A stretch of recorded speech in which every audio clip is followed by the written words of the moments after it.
Alors, vous voyez derrière moi mon projet qui s'appelle Bustier. Et c'est fait avec les crayons Faber-Castell. C'est des crayons feutres aquarellables. Bonjour Isabelle! Et je les dissous avec un pinceau par la suite. Je vais vous montrer ça. Ça faisait longtemps que je voulais faire un projet sur toile. Alors, c'est fait directement sur toile avec les crayons. Et c'est une toile aquarellable. Je vais vous expliquer un petit peu aussi. Rebonjour Ginette, c'est le fun que tu nous écoutes. Allô Francine. Et c'est ça, j'ai travaillé sur la toile aquarellable parce que je voulais expérimenter un projet avec ces crayons-là et que ce soit directement sur une toile. Ah mon Dieu, mais France, c'est bon. Contente. Alors, parce que la dernière fois, j'avais travaillé un projet sur papier mûrier. Je ne sais pas s'il y en a qui l'ont vu aux dernières portes ouvertes. J'avais fait un projet qui s'appelle Opalescence. Et c'était travaillé avec ces crayons-là aussi, mais avec un papier collé sur une toile, qui est un beau papier mûrier. C'est une technique très fun, mais le crayon réagit très différemment aussi. Alors, vous allez voir la différence, mais j'ai trouvé l'expérience super agréable quand même sur toi. C'était vraiment le fun. Bonjour Claire. Le résultat, à mon goût, était super intéressant, donc je vous présente ça aujourd'hui. Alors, on va pouvoir tourner ça, puis je vais vous montrer ma table avec les différents projets, les différents outils de travail. Fait que je vous ai mis là une série de... Ça, c'est mes crayons à moi. Alors, c'est les couleurs que j'ai utilisées pour ce projet-là. Et je veux prendre le temps de vous montrer que Faber-Castell fait des ensembles aussi. On a 3 grosseurs d'ensemble. Dans celui-là, il y a 16 crayons et un pinceau avec un réservoir. Alors, vous avez un kit de 16 pièces avec un pinceau réservoir à l'intérieur. J'ai essayé tantôt de vérifier. Il y a un kit qui a toutes les couleurs, mais celui-là n'a pas toutes les couleurs que moi j'ai utilisées. Par contre, c'est toujours avantageux d'acheter un ensemble parce que, oui, on devrait peindre le plafond. C'est une bonne idée, on va t'engager pour faire un motif dans le plafond. Mais dans ce kit-là, tu m'as tout déstabilisé.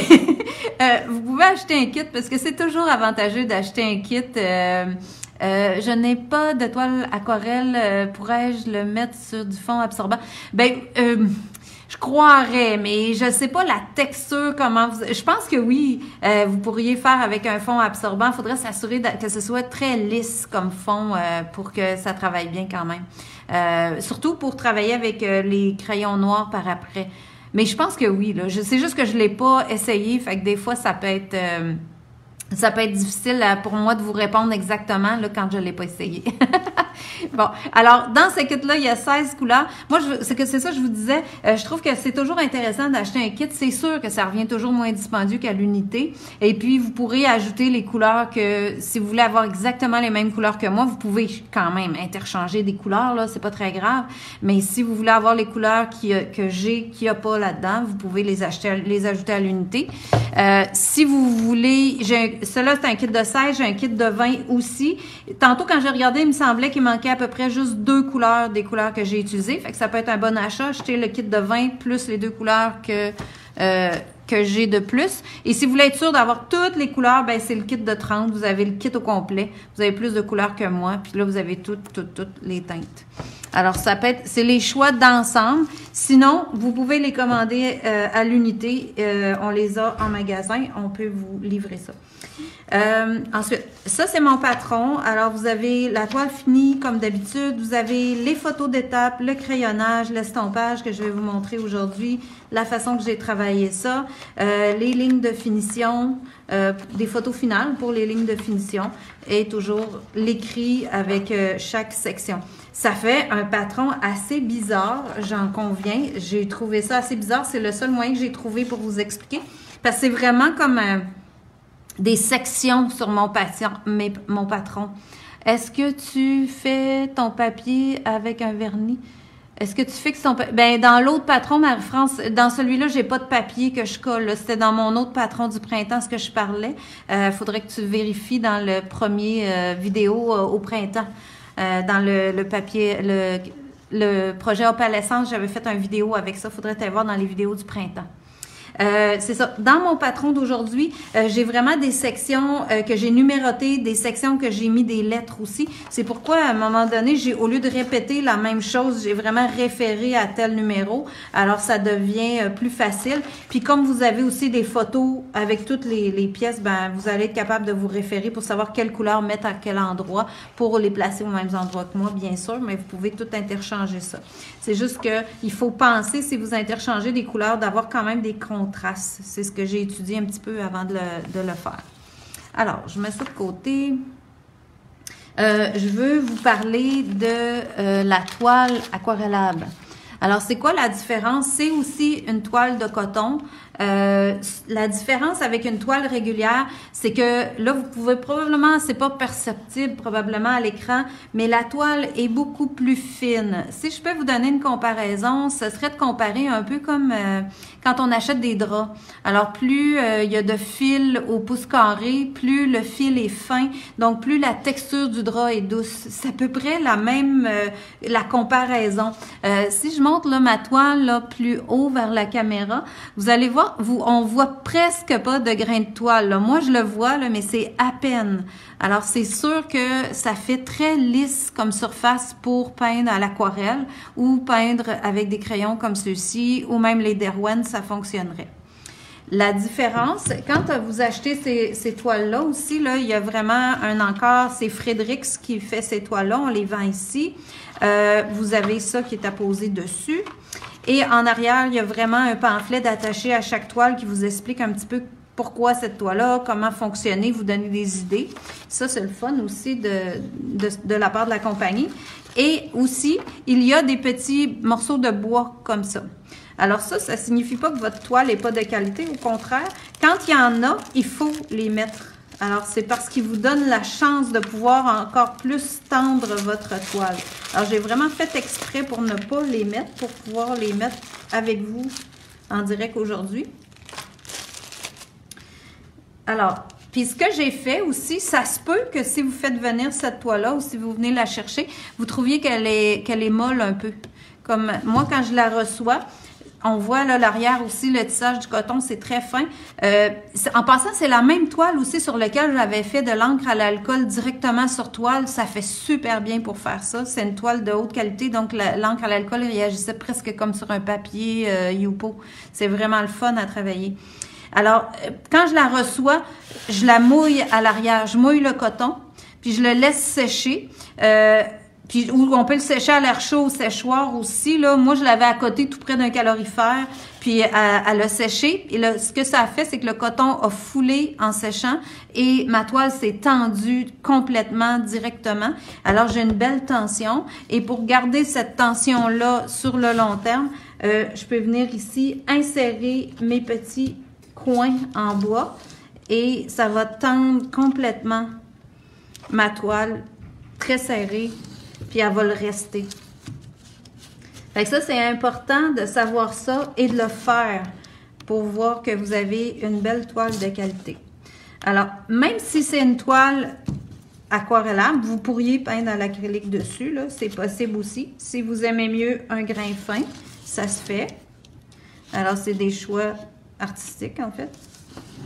Et vous venez insérer tous vos petits coins dans la toile.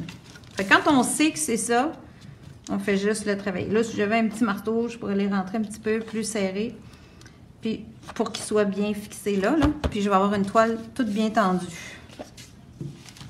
Alors là, je vais être prête à commencer. Quelle est la grande que tu utilises aujourd'hui? Mon projet réel, c'est 20, je ne veux pas t'induire en erreur, c'est 20-24, la grandeur que j'ai pris. Ça pourrait s'adapter, hein, parce que, gars, je trouvais que ça faisait beau aussi sur une forme carrée comme ça, parce que ça, c'est exactement mon dessin, mais rapetissé, puis coupé aussi.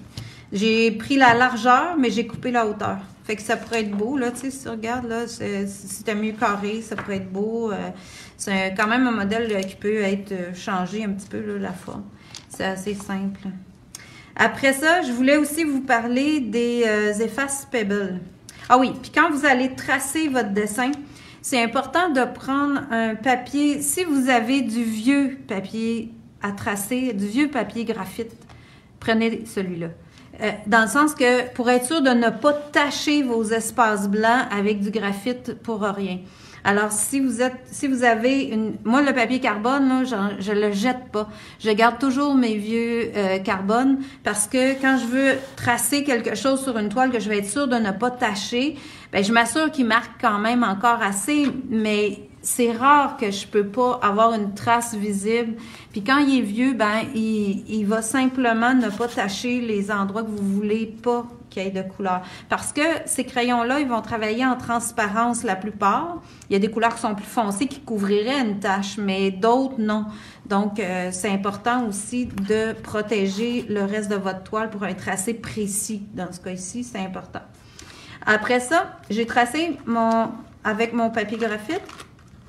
Ensuite, j'ai utilisé les Faber-Castell. Je pense que j'ai pris le point 3 pour faire un passage sur mes lignes. Et ceux-là, dans le noir comme ça, ces ensembles-là, les Pit Pen de Faber-Castell, ils sont permanents. Fait que ça ne bouge plus là, quand je reviens avec de l'eau. C'est parfait. Ici, moi, j'ai l'ensemble au complet. Là, on les vend en ensemble comme ça, les Pit Pen. Ils peuvent servir sur bien des choses. Les bois se posent-ils après que la toile est sèche ou humide? Moi, je les pose toujours après.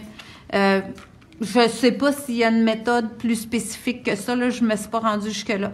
Mais moi, je les pose après. Parce que souvent, elle a le temps de tendre, puis après, je peux poser les petits morceaux de bois en arrière. Et quand je veux bien effacer le graphite sur une toile qui me reste, là, parce que je ne sais pas si vous êtes capable de voir ça à l'écran, mais des fois, j'ai passé mon crayon noir, je l'ai ajusté un petit peu parce que mon tracé avait bifurqué ou j'étais allée un peu croche avec mon stylet. Ben, si je veux effacer, j'utilise l'efface Pebble. Là, je vais amener un paquet de 9 pour que vous voyez qu'est-ce que ça a l'air, parce que les miennes sont maganées. Mais c'est le petit paquet comme ça, à 2,5 piastres, vous avez 2 effaces et elles fonctionnent très bien pour aller effacer les lignes de graphite qui peut rester sur une toile ou les taches de graphite. Alors, je peux venir effacer comme ça les petites lignes de graphite qui me restent. Puis, c'est parti. Fait que c'est des bonnes effaces pour ça. Puis ça peut s'utiliser sur d'autres toiles aussi, là. Ils font super bien. Fait que ça, c'est des bonnes effaces à avoir dans son kit de peinture. Même si la toile est tachée comme ici, là, ça avait un peu noirci dans mon sac, ben, ça part. Fait que ça, c'est vraiment le fun. C'est quelque chose que j'aurais pu faire d'avance, mais j'ai oublié.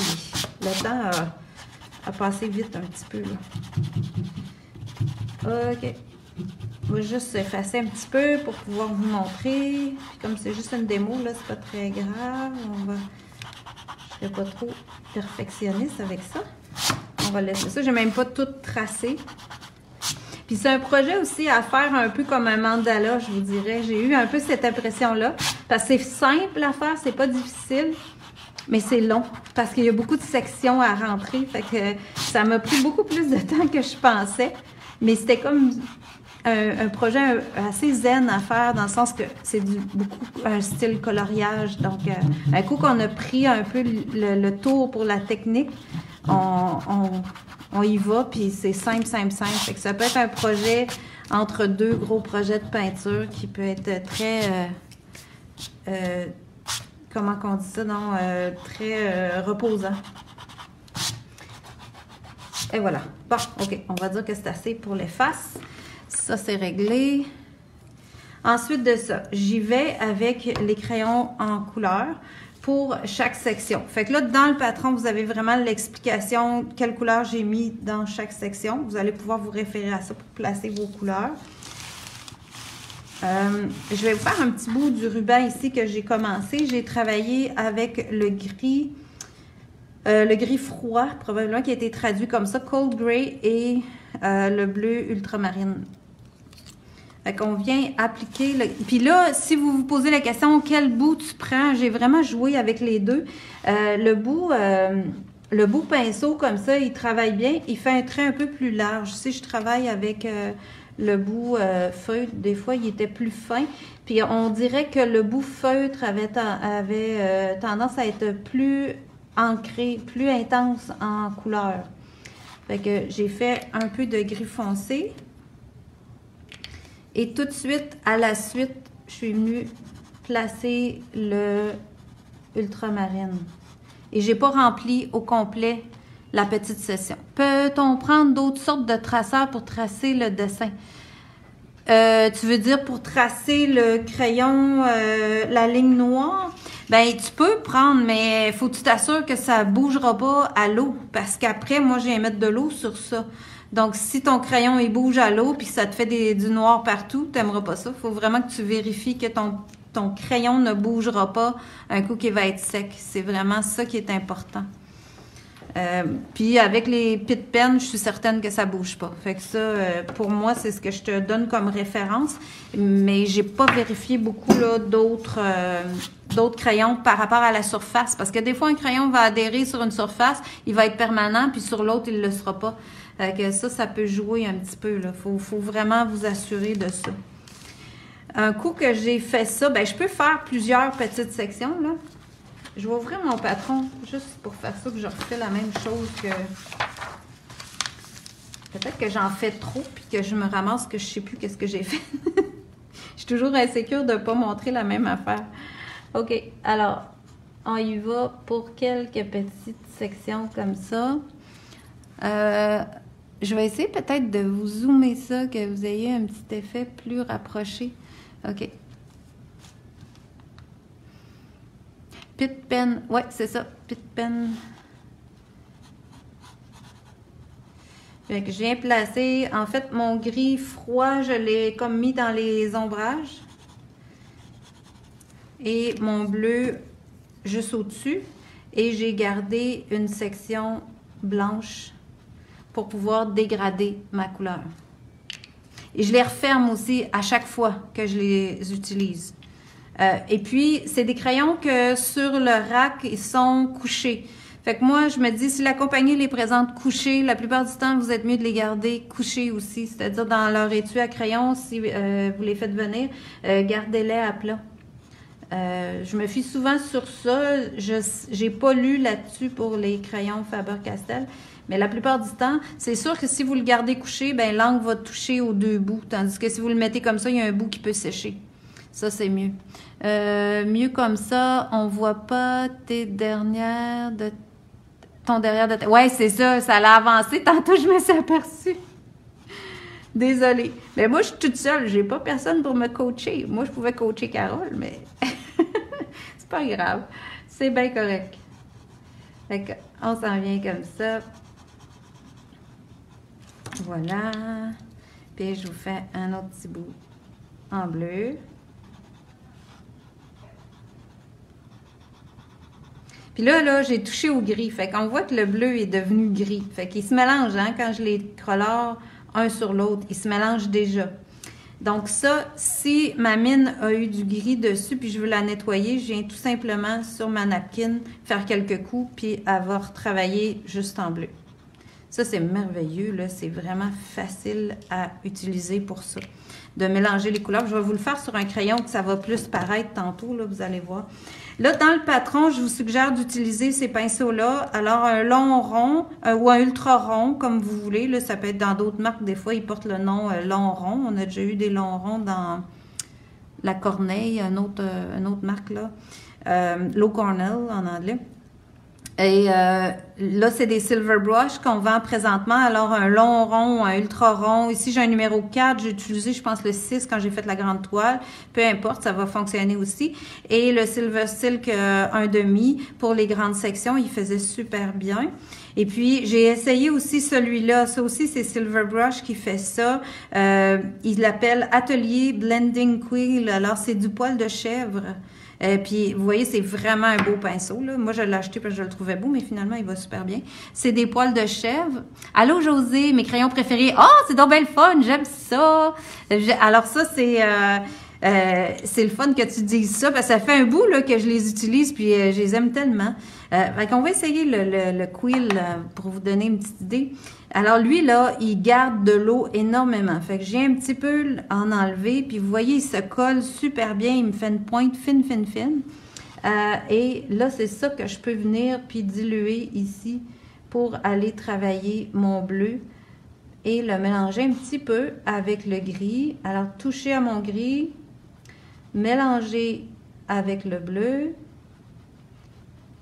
comme ça, tout dilué. Puis là, je ne veux pas amener du gris jusqu'au bout, mais j'en ai dans mon pinceau, donc je vais rincer un peu avant et prendre le bleu et là, l'amener jusqu'au bout pour aller chercher une transparence et un peu plus bleu. Si je trouve pas ça assez bleu quand il va être séché, je reviendrai le faire plus bleu. Là, je peux repartir dans mon gris, mélanger avec mon bleu.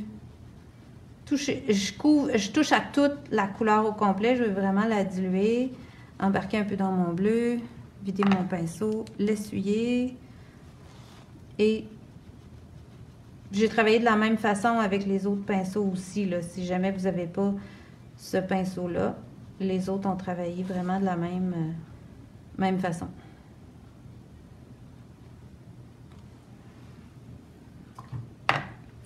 Ensuite, mes petites sections de gris, même s'ils sont toutes unis, je les ai dilués quand même. Ça fait une petite différence dans l'apparence. Ça a l'air plus de l'aquarelle. Là, j'ai pas levé les yeux pour les questions.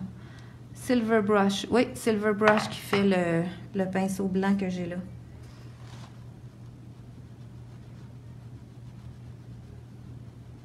Alors ici, le gris avec le bleu, je vais aller faire l'autre section, l'autre côté, mélanger ça un peu. On dirait qu'il y a un petit poil. OK.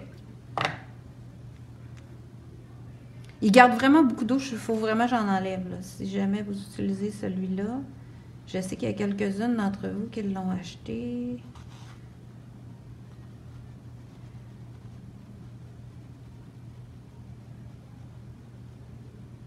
Voilà.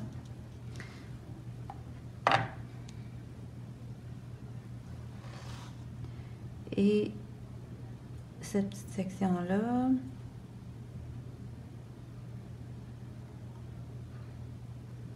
Après ça, je vais vous faire une plus grande section que vous puissiez mieux voir.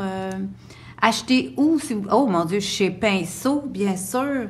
Alors, chez Pinceau, vous allez sur le site de Pinceau au www.pin-so.com ou vous appelez au 418-651-7682 et vous allez trouver tout ce que j'utilise aujourd'hui. Tout ce que j'ai ici sur ma table vient d'ici, où on peut vous le commander si on n'en a plus en stock. Vous pouvez acheter les patrons, les crayons, tout ce que vous avez besoin. On est situé à Québec sur le chemin Sainte-Foy au 2990. Si vous demeurez pas loin, vous pouvez passer et faire une cueillette pour votre commande ou on peut vous livrer à 75 $ et plus. Il n'y a pas de frais de livraison. Hey, j'ai appris mon texte, hein? Je le sais. Puis je suis bien contente de le savoir. C'est tellement le fun de savoir qu'on a encore un job, puis qu'on peut encore faire de l'art, puis qu'on peut tout vous rendre heureuse comme ça. Merci beaucoup, vous adorez nos directs. Achetez 10 et 20. Ah, parfait, c'est bon, tu vas être équipé. Alors, là, j'ai dilué mes couleurs dans mon petit frison comme ça. Je peux laisser sécher. Ou ce que j'ai fait aussi à la maison, c'est que si je voulais continuer juste à côté, je séchais quand même un petit peu la section. Là, je vais vous faire une plus grande section. Est-ce qu'on voit? Ouais, on est bien comme ça. Je vais l'avancer un petit peu ici. OK. J'aimerais ça vous faire peut-être une grande section comme ça pour vous montrer. Là, dans cette section-là, si je ne me trompe pas, j'ai travaillé avec le vert et le turquoise. C'est bien ça, oui. OK. OK. Oh, je vous reviens 30 secondes pour prendre mon petit pad à notes. OK. Ça, c'est bon. Juste pas oublier de vous dire les choses. OK. Parfait. Je pense que c'est bien bon. OK. Ici, dans la section, la grande section que je veux vous faire, je veux travailler en turquoise et vert. Ben, je l'ai appelé vert. Oui, c'est ça. Il s'appelle May Green et lui, c'est le cobalt turquoise. Alors, je peux venir ici appliquer directement mon cobalt. Je peux y aller assez précis jusqu'au fond, comme ça, et faire un peu en dents de scie, comme ça ici. Laisser de la jaurée. Ensuite, je veux, contrairement à mon ruban, ici dans le ruban, j'avais laissé un... Oups, j'étais un peu haut. J'avais laissé un espace blanc pour pouvoir dégrader mon bleu. Ici, je ne laisserai pas d'espace blanc. Je vais remplir en vert à l'autre bout ici.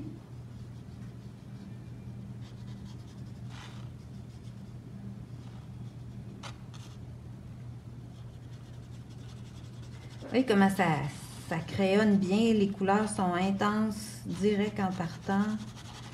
Et je peux m'en venir un peu comme ça. Ensuite, il n'y en a plus en stock. Je ne sais pas de quoi tu parles, les pinceaux. Ça se peut, je ne sais pas. J'en ai parlé la semaine passée. Fait que des fois, ça part quand on en parle un petit peu.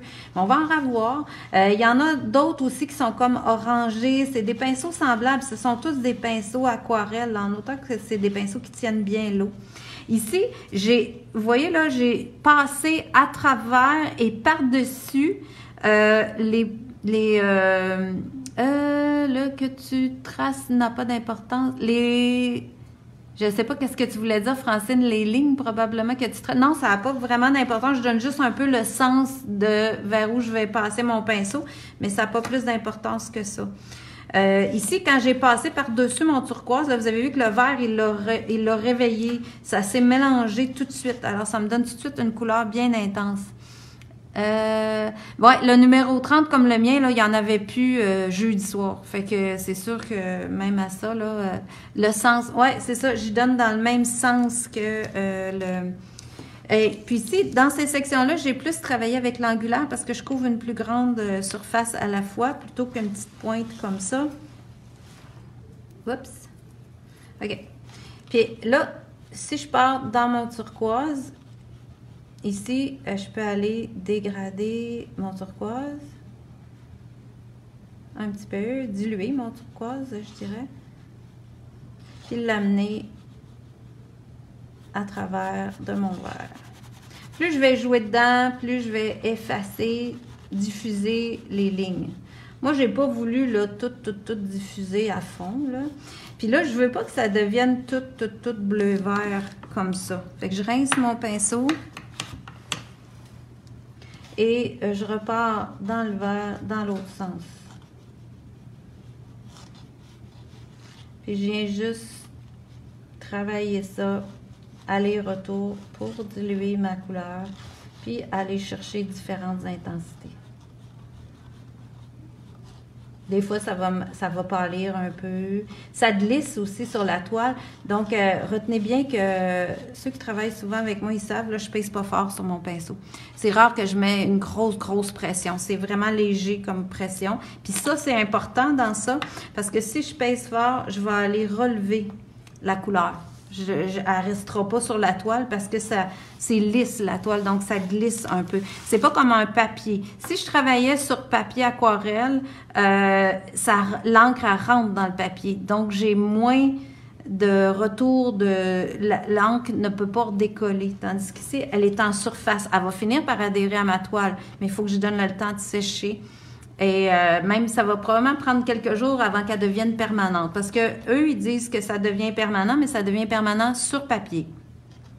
Sur la toile, je crois qu'il va devenir permanent, mais probablement au bout de quelques jours, ce que je n'ai pas testé et que je ne peux pas vous répondre précisément. Mais j'aimerais bien le tester. Probablement qu'avec cette toile-là, je vais essayer de le réactiver après quelques jours pour voir qu'est-ce que ça donne. Pour l'instant, quand je l'ai fait, mon projet, j'ai essayé de le réactiver le lendemain après une journée de séchage, un bon 24 heures au complet, puis il réactivait encore. Par contre, je vous dirais que si vous crayonnez plusieurs sections à la fois, je les diluerais quand même dans la même séance de travail. Je n'attendrai pas au lendemain parce que j'aurais peur que les coups de crayon restent plus. Alors, c'est important un peu de savoir la nuance entre les deux là, de votre temps de travail. Bon, ça fait déjà 30 minutes que je vous jase ça. C'est incroyable. Une couleur que j'aime beaucoup, c'est le beige rouge dans cette couleur-là. En français, c'est beige rougeâtre, je pense que Ariel a mis comme traduction. Et ça fait vraiment couleur peau. Fait que ça, si vous faites des personnages, là, il peut vous servir de base pour une couleur peau. Très beau, José, j'adore l'effet, tellement différent, merci. Ben merci, ça me fait plaisir. Ça passe trop vite, oui, ça passe vite. Alors là, dans les sections que j'ai faites avec ce beige rouge-là et le Indentrend Blue, en tout cas, c'est toute une autre couleur. Là, c'est sûr que je suis en gros contraste. Alors, ça dépend des couleurs pour ce qui est du contraste ou de la facilité à les intégrer ensemble. Vous allez voir, ces deux-là sont un petit peu plus contrastés, donc c'est plus difficile un petit peu, mais ça demande juste un petit peu plus de pratique. Fait que ça, j'ai fait cette grande section-là avec ça. J'en ai mis moins parce que je suis en gros contraste. Fait que je vais juste en mettre un petit peu, l'avancer un peu dans cette ligne-là. Et là, je vais vous montrer celui-là ici. Je l'ai vraiment parti toute cette section-là.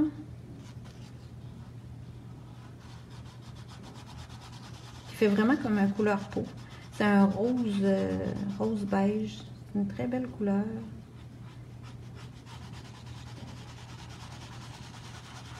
Là, ça peut pas être plus simple que ça. Hein? C'est du coloriage au crayon feutre. C'est vraiment le fun. Bien hâte de faire ce projet. Tu as tellement de raisons de dire que c'est un projet zen et relaxant. Oui, c'est ça. Moi, j'ai beaucoup aimé ça. Je l'ai amené dans le bois pour le faire même. Alors ici, là, je peux vraiment venir travailler. Vous voyez comment ça dissout, là, puis ça se mélange ensemble, là, ces deux couleurs-là. Ça, je trouvais ça merveilleux. Je trouvais ça bien le fun. Fait que vous voyez comment il envahit vraiment mon rose, beaucoup. Donc, il ne fallait pas que j'en mette plus que ça. Fait que je peux continuer comme ça. Mais là, vous allez dire, oh, là, ta pointe est sale. Oui, elle est sale. Alors, c'est là que vous venez sur votre napkin puis vous la nettoyez. Autrement dit, vous crayonnez sur la napkin et il n'y a plus de bleu sur ma... Si j'ai à en faire dans cette section-là, vous allez voir qu'il est parfait.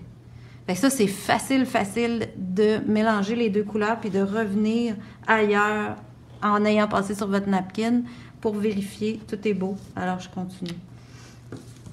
Alors, ici, j'ai travaillé avec le rose comme ça. On va rapidement mouiller ça pour le diluer. Il va devenir un petit peu plus transparent. Voilà. Puis après ça, je vais y aller un peu entre les deux. Vous pouvez travailler un petit peu en slip-slap si vous aimez.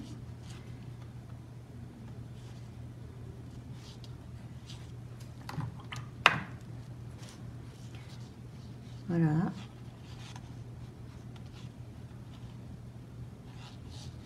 Et je pèse vraiment pas beaucoup là. Et je viens passer dans mon bleu complètement. J'ai rincé 3 fois. Je ne sais pas si vous avez eu le temps de remarquer ça. C'est important. Si vous ne rincez pas votre pinceau, vous allez avoir beaucoup plus de difficultés que ce que j'ai là, parce que je suis en gros contraste. Alors, j'aurais eu à mélanger beaucoup, à jouer beaucoup dedans, puis j'aurais tout serait devenu tout gris. Alors ça, c'est important. Partir à un bout de couleur, venir peut-être intégrer un petit peu les deux ensemble, rincer, intégrer les deux ensemble, rincer, aller finir avec l'autre couleur. Pour travailler toujours avec nos deux couleurs ensemble un peu partout, comme j'ai fait dans chaque section. Ça se fait super bien. Mais il faut savoir un petit peu. Là, je vous donne mes petits trucs parce qu'au début, j'ai travaillé fort pour les trouver. Mais un coup que j'ai trouvé ma méthode, là, je trouvais que ça allait super bien. C'était vraiment le fun à travailler. Je pourrais vous mélanger peut-être... je voulais vous parler un petit peu peut-être du gris, le gris neutre. Si j'y vais à la suite ici, j'ai des sections que là, je me disais, c'est assez coloré ton affaire. Là. Il faut que tu fasses des sections un peu plus neutres. Donc, je suis allée avec le gris chaud comme ça, tout simplement. Fait que il y a des sections gris chaud. Là, vous voyez, là, je touche au bleu, fait qu'il dissout un petit peu. Mais c'est pas grave, ça peut teinter un petit peu dans mon bleu, dans mon gris. Ça va être joli quand même. Voilà. Fait que ça m'a donné une petite section dans le gris. Je vais la diluer comme ça. Tout simplement. La laisser sécher. Ici, si je veux enlever, on va tester quelque chose. Si je veux enlever ça, je pourrais le dissoudre et l'essuyer. Alors, si j'aime pas une couleur, il faut que je sois assez rapide. Puis, je pense pas que je réussirais à faire ça avec ce bleu-là. Il laisserait probablement une petite trace sur ma toile, mais ça peut être un style aussi qu'on lui donne. Alors ça vous donne une bonne idée là, de comment j'ai travaillé ça. Puis il va sécher avec des cernes un petit peu à quelques endroits. Puis ma toile, elle a ça. Je vous le montrerai de plus proche tantôt, là, mais vous allez voir qu'il y en a un peu à travers de ma toile. Je vais juste le sécher un tout petit peu. Ça devrait sécher assez vite.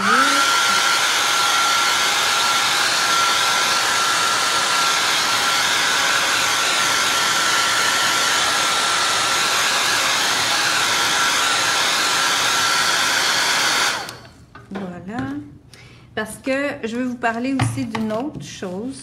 C'est qu'à force que vous avancez dans votre projet, je vais pousser ça un peu. OK. Là, vous allez remplir vos sections. Puis là, ce qui m'est arrivé, c'est qu'à la fin, je viens pour faire, exemple, ces sections-ci. Admettons que j'aurais toutes faites. Il me resterait juste ces sections-là. Je devrais mettre ma main sur ma couleur. Merci. Mon Dieu, merci de me dire ça, mais je suis désolée pour votre portefeuille, vraiment. Mais la peinture a remplacé les... Ah, ben c'est ça. Dans ces temps-ci, c'est une bonne chose. Ça fait du bien au cœur quand même. Alors, on peut voyager à travers les couleurs. Ouais, on inscrit ça sur la liste de souhaits. Ouais. Puis vous demanderez pour Noël, la fête des mères, demandez des cartes cadeaux, envoyez des références de notre site internet. Vous pouvez faire venir par vos proches qui sachent que vous aimeriez avoir des cartes cadeaux d'ici. Hein. Ça peut être une belle idée aussi. Alors pour les prochaines fêtes qui arrivent, là, comme la Saint-Valentin et la fête des mères, faites ça, ça vaut la peine. Bon, qu'est-ce que j'allais dire? Ah oui, c'est ça. Là, je vous parlais qu'à un moment donné, vous allez arriver que vous n'aurez pas le choix de vous appuyer sur des parties que vous avez déjà fait. Oui, tu peux bien dire oh que oui, français. Toi, tu as été gâté. Bon, alors, quand on vient faire une section qui est déjà faite, il faut protéger un peu celle-là. Parce que moi, je me suis rendu compte que j'avais des fois les mains humides parce que j'avais touché à ma napkin, j'avais un peu chaud ou j'avais la main sale. En tout cas, la grandeur de ma toile, celle que j'ai ici devant moi, c'est une 12-12. Celle que j'ai faite, c'est une 20-24 dans le patron. As-tu le nom ou le numéro de ta couleur peau? Ça, c'est le beige red. En anglais, c'est marqué beige red, le numéro 132.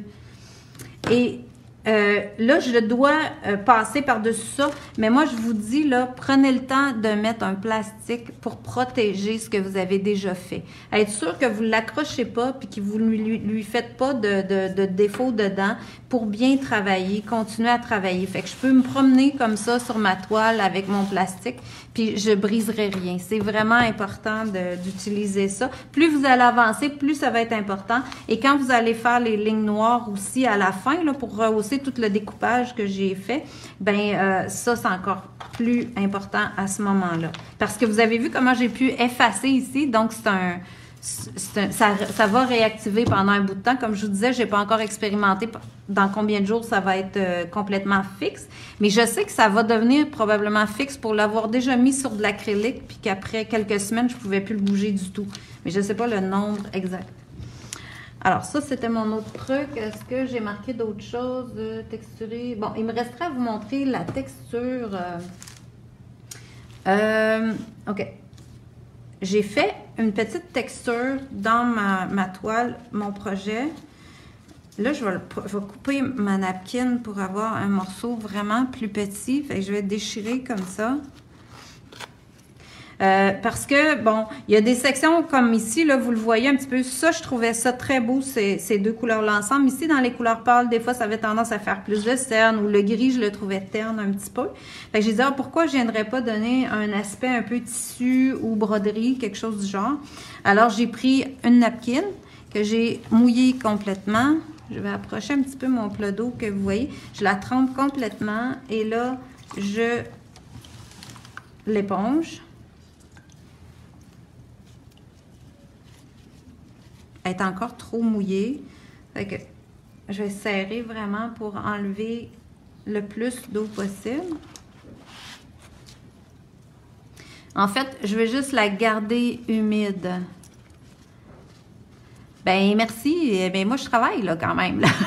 Je suis généreuse, mais je travaille. Je travaille pour toute la gang, pour tout le monde, pour qu'on puisse continuer à travailler, puis que vous autres, vous ayez du fun, puis que ça soit plaisant pour tout le monde. Puis en même temps, moi, je suis sûre de continuer à avoir du fun dans mon atelier aussi. Hein? Fait que c'est le fun. On peut partager tout ça. Fait que là, après ça, je le prends dans mes mains, que j'aille une grosse napkin, parce que moi, quand j'ai fait ma toile, j'avais vraiment la napkin au complet, mais vous pouvez prendre une petite section aussi si vous voulez être certaine.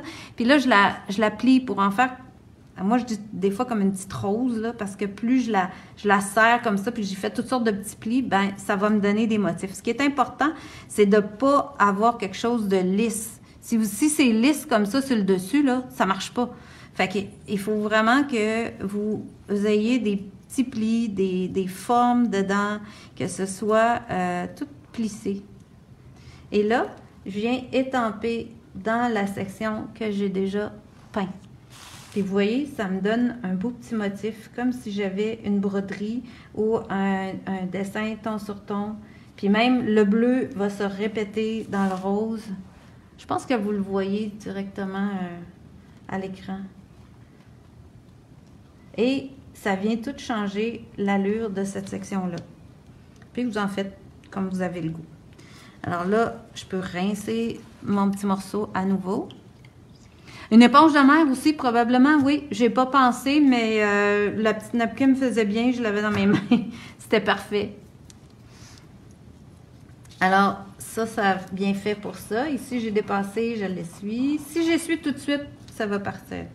Puis, j'ai fait la même chose dans la petite section ici de gris. Alors, je vous le dis, là, dans le patron, j'ai fait les gris, j'ai fait les roses et... j'ai fait les gris, les roses et bleus, puis les roses et bleus foncés aussi. Fait que ça m'a donné une variété de sections qui étaient texturées et d'autres qui ne l'étaient pas.